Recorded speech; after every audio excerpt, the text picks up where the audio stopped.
Hi everyone, again this is Crystal Sanford of Sanford Autism Consulting. I hope you're having a wonderful Monday as we're getting started on this new week. My name is Crystal. I am an autism advocate.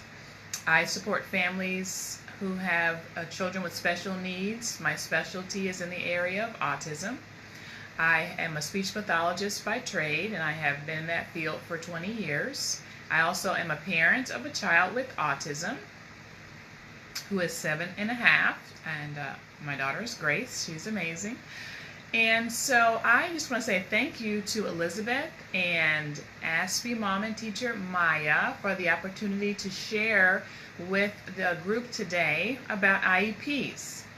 So if you're a parent of a child with special needs of any type, then you, I'm sure, are quite familiar with the IEP process, or whatever it might be called in your state or country. But the special education plan that is put in place within the school system to help your child to thrive and to access the general education curriculum.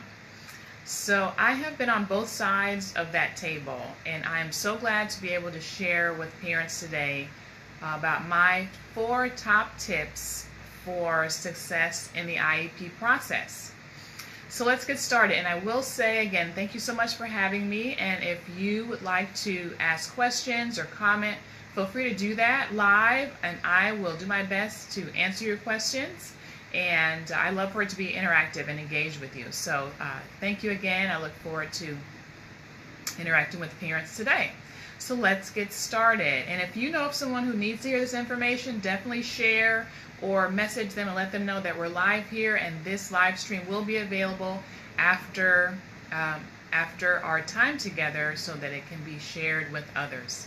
So again, let's get started. So in the IEP process, one of my first recommendations to parents is to request a copy of your IEP prior to the meeting. And a lot of parents, I believe, are not aware that this is your right to have access to the proposed tentative draft IEP ahead of time prior to the meeting. You would be surprised at how much easier the meeting is and the better the flow of the meeting if you have access to the information ahead of time, if you're able to look at it, find points where you have questions. It can be totally overwhelming to receive so much information at one time, so it is to your benefit as a parent to definitely ask your team to have access to the documents ahead of time. By law, they are required to give you access to the IEP in a way that gives you the opportunity to review it prior to the meeting. And every state interprets that differently. And if you come to an IEP where you've asked for the documents ahead of time and they haven't given it to you, you can come to that meeting, and if you don't feel comfortable, you can say, I need to stop this meeting and I want to take this copy home and review it and then come back and let's revisit. Because that is your right as a parent to be able to access the document, review it, and take time. And if they haven't given you that courtesy after asking for it, then you have every right to stop the meeting and to then review the document and then come back and meet. And I know that might feel like a big task to ask. It might feel like you may feel intimidated by the team. So often there are numerous professionals sitting at the table who are experts in their field, and as a result you might feel intimidated, or you might feel uncomfortable in asking them. But as a parent, you are the primary source of major information, and you know your child best. And if you need that extra time, you don't hesitate in asking for that. And I will tell you that as a professional, I write IEPs, all throughout the school year. But as a parent, I too ask for my child's IEP ahead of time. Because I want to have time to review it. Even though I could review it in the moment, I want to have time to review it and review it with my husband who's not as familiar with IEPs, so that he too can better process the information. So again, top tip number 1, ask for a copy of your IEP ahead of time. So number 2, my second tip for parents is to ask someone to come to the meeting with you.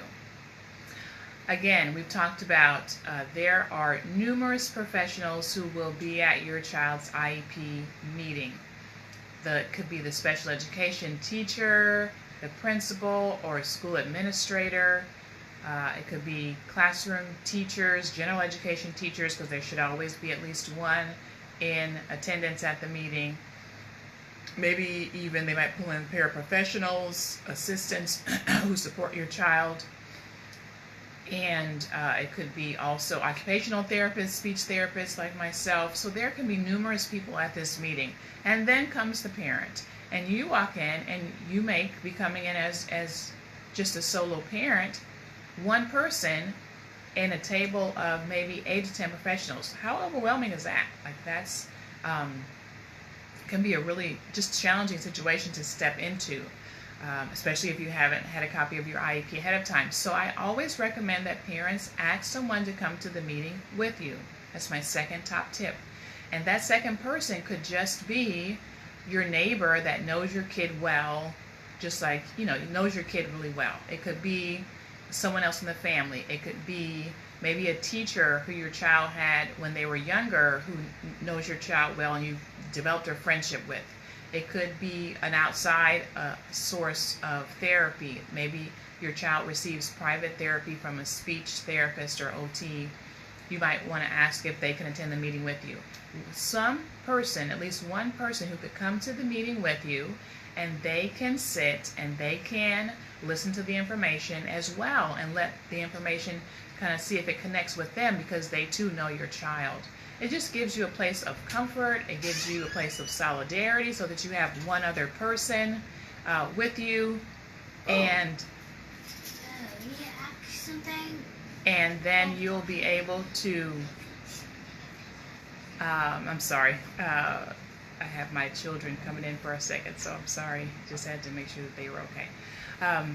So anyway, another person who can sit at the table with you and who can listen to the information and help you process it. You know that you have somebody who is there on your side. I mean, the IEP team should definitely be a team collaborative environment, but we know that is not always the case. So to have someone with you can definitely help boost your confidence, and also that other person can maybe be taking notes while you're there so that you're doing more of the listening. So that second person or that additional person. And if it's a 2-parent family where it's you and your spouse, I still encourage you to have an additional person outside of the parents, because parents are going to be absorbing the information in one way, really emotionally absorbing it, and then also trying to understand a lot of the lingo and technical language and thinking about your child. So having a person who has a different lens, who also knows your child, is really valuable. So that second tip is having someone else who knows your child to attend the meeting with you. So my third tip for parents who have children with special needs, who have an IEP, is to ask for data. This is really important, and I think that we don't spend enough time in this area when we hold IEP meetings. So when any changes are being recommended for your child's IEP, there should be data to support that.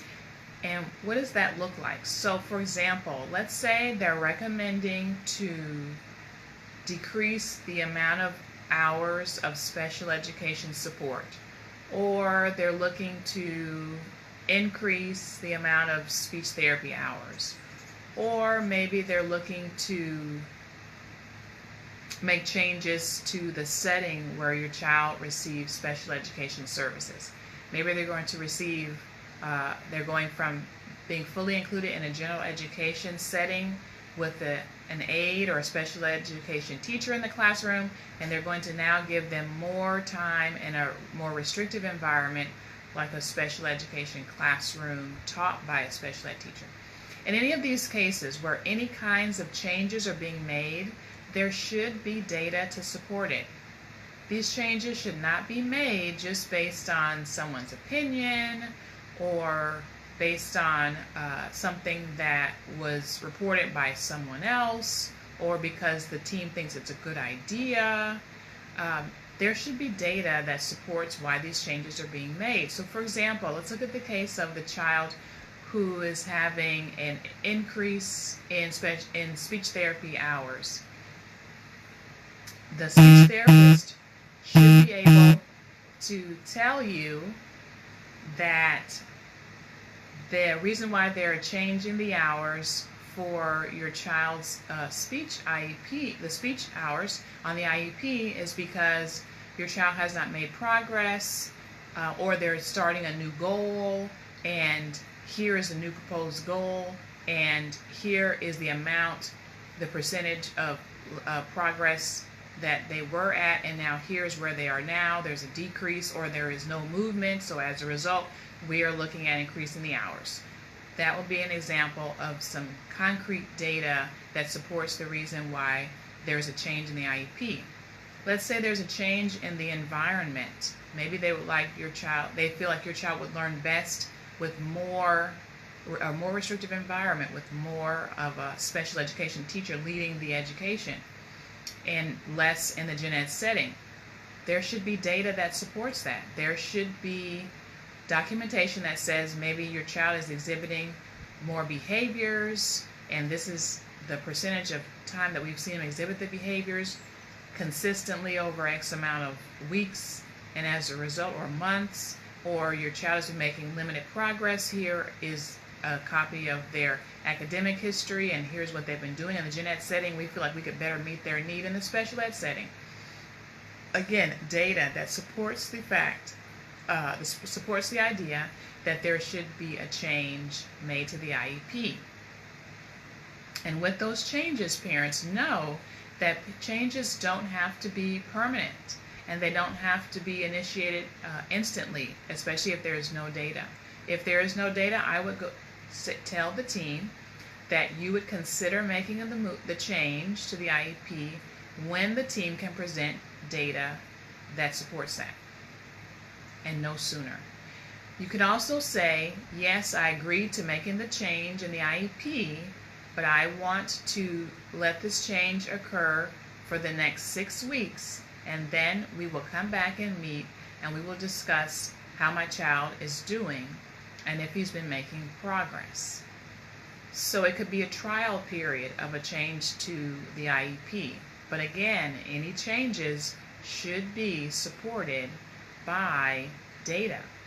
There should be some numbers. There should be, even if it's anecdotal, it should be documented across a period of time, the observations that the teachers have been making in a consistent amount of time, not just, well, you know, Johnny did this for 2 weeks, now we need to make a change. No, there should be data that shows that over a course of 6, 8, 10, 12 weeks, this is what we've been seeing, and so then as a result, we're recommending these changes. It is not unreasonable to ask for data. And if the team is not able to produce that, then again, I would not agree to the changes until the team is able to go back, document, and observe. Because that's really where the data comes from, documenting and observing your child. And when you do that, often, and I can say this as a professional as well, sometimes you'll realize that maybe the behavior you're tracking, it hasn't occurred as many times as you think it has. Maybe it feels as though the child is doing this behavior for this amount of time, but in reality, they're not. And so again, if you're able to take your time, monitor, document that, then you'll be able to have a really good, solid, sound foundation from which to make changes to the IEP. Because we want to make the most of every school year, and we don't want to make changes without having that firm foundation and then moving your child forward from there. I'm not saying that it's never a good thing to change the IEP. There are often valid reasons to do that, but there should be data supporting that and not just opinion or thought or something that's anecdotal. So here is my fourth recommendation and my fourth top tip for parents who have children with IEPs. My fourth tip is to sign the IEP when you feel comfortable. Now again, this is probably like a wild idea. Who would think that you have the ability to not sign the IEP when you're in the meeting? But as a parent, you have every right to not sign the IEP. And not to do that vindictively or for any reason that's not appropriate, but to give yourself time, especially, and I go back to my first tip, if you were not given access to the IEP prior to the meeting, when you come to the IEP, this is your first time hearing this information, you need time to digest that. You might need time to review some things. And heaven forbid if it's a triennial, a 3-year assessment, or an initial assessment where there are multiple assessment reports and tests that have been given to your child, you need time to process, read through that. I mean, I know as a speech pathologist, at times my reports can be between typically around 4 pages, but depending on the child and the case, my reports can be up to 8, 9, 10 pages. That's a lot to digest on top of if there's an OT report or a school psychologist report, an academic report. If all these professionals have assessed your child, you're going to need time to review that. And even if it's not an initial or first IEP or a triennial, a 3-year review, even if it's just an annual IEP, there is still a valid reason for you as a parent to be able to review the IEP, look through it, look for the data that supports any changes, review things in a way that gives you time and makes you feel comfortable. So by law, you have the right to do several things at an IEP meeting. You can agree to parts of the IEP. You can agree to the goals if you feel comfortable. You can agree to the federal handicapping condition or the category that your child qualifies. Like for example, my child qualifies as a child with autism, and the secondary disability or condition is other health impaired, and that's related to ADHD. So my daughter has ADHD inattentive type. So if you agree to that, especially if it's an annual IEP and nothing has changed in regards to diagnosis, then you could check that you agree to that. But you could say that you would like, there's also should be a box on your IEP, giving you additional time to review the IEP. And that should also be available on your IEP. So you could agree to the disability or federal handicapping condition, and then you could check parent requests more time. Or you could agree to nothing. You could consent. And I say agree. Legally the term is consent. You could consent to none of it, and you could just check parent needs additional time. And that would allow you at least 10 additional days to review the IEP document at your own time and your own discretion. That's very valuable and very powerful.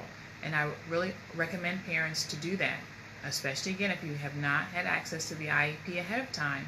That's a perfect time for you to take it home, review it, digest that, maybe show it to someone else, a professional who knows your child and could give you their feedback. If you're a 2-parent family and only one of you is able to come to the meeting, again, definitely don't sign the IEP or consent or agree to it. Check that you need additional time, take it home, review it with your spouse so that you both feel comfortable about what your child will be experiencing in school. Because this is an annual event, and once it happens, the IEP doesn't happen again for a year. So you want to definitely make sure that you've reviewed it and feel comfortable with it, because this is what will be implemented for the next year for your child, unless for some reason you request a meeting earlier or prior to the annual, which you do have the right to do. So again, not consenting to the IEP. If for some reason you feel uncomfortable or you need more time, it is your right as a parent to check that you need additional time to review the IEP, and you have every right to do that. And then the team will wait. They may push back. The team might say, is there some reason why you don't want to consent? Some teams maybe have never had a parent do that, or but don't feel uncomfortable. Don't let that intimidate you. You know your child best and you know what you need. best in regards to understanding the educational program for your child. So if the team pushes back and says, oh, well, you have to sign right now, let them know that by law you don't. You do not have to sign that IEP. You can request additional time. Hopefully your team will be right on board with you and supportive.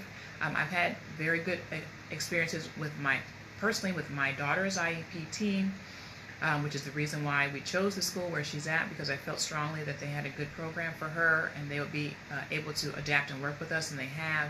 And so they've given us no issue when I request for more time. I'm personally, even though I ask for the IEP ahead of time, and I often get it like the day before, and I'm going to tell you, realistically, if you ask for the IEP early, it might only be the day before, because teams are often busy providing services and, you know, ABC, XYZ, whatever. So you may only get it a day before, which then just gives you a brief amount of time to review it. But personally, I get my IEP early, I review it for my daughter, and I still say I need additional time, because things happen within the IEP meeting, changes are made within the IEP, and I want to make sure that I can review the copy that has all of the changes on it, and then when they give me the copy that has everything that's changed on it, then I consent, if I feel comfortable and my husband feels comfortable. So that's something else too. When you're in the midst of an IEP, if you've had it earlier, if they've given it to you early or not, that's fine. But changes likely will be made in the meeting. Maybe you're going to add something to your parent information section. Maybe they're going to add in some data or some notes or something. Oftentimes is added to that IEP document. That's why it's considered a draft. So you want to make sure that you have access to that IEP, the one that has all the changes made on it, because that is the one that will be set in place for your child. And then with that, ask for your additional time, review it, and then you can consent, sign, and move forward with your child's IEP. Now every state, I will say, every state is different, every country is different in how they interpret the law, but I would encourage you to talk to your child's special education supervisor, the person who's in charge of that. There are also great books that are available for parents to know about their IEP rights, and then also valuable resources that are available right here within this group. So I'd encourage you to look into that. So let's quickly review my 4 top tips for parents for IEPs. Our first tip was request a copy of your child's IEP ahead of time.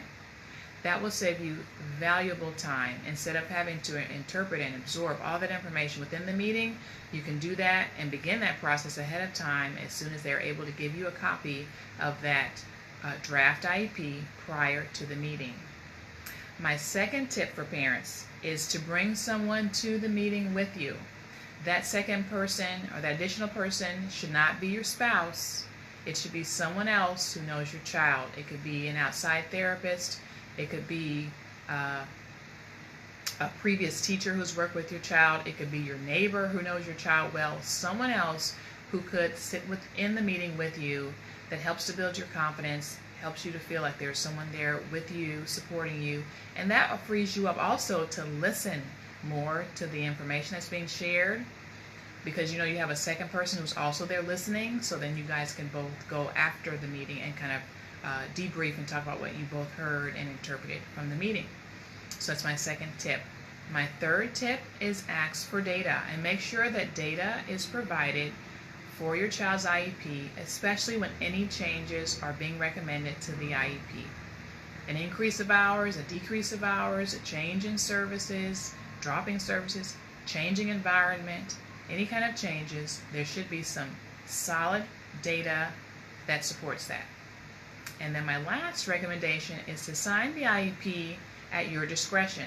You are not bound to signing the document within the meeting, 1, 2, 3 hours, however long your meetings go, which, my God, I hope they don't go 3 hours. Typically, for my daughter, they go between 1.5 and 2 hours. If it is a 3-year or a time when there's additional testing that's been done, it could push 3, but hopefully that's just a lot of time for anybody to sit and listen attentively to such really rich and thick information.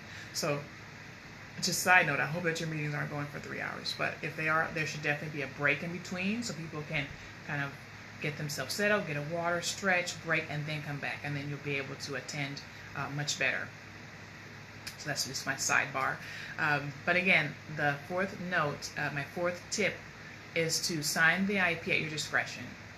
You have every right to ask for additional time to review the IEP at home, and then you are able to review it with your spouse if they could not attend, review it with a different professional. If they couldn't attend the meeting with you, they could review the IEP with you after the fact. I do that for parents all the time.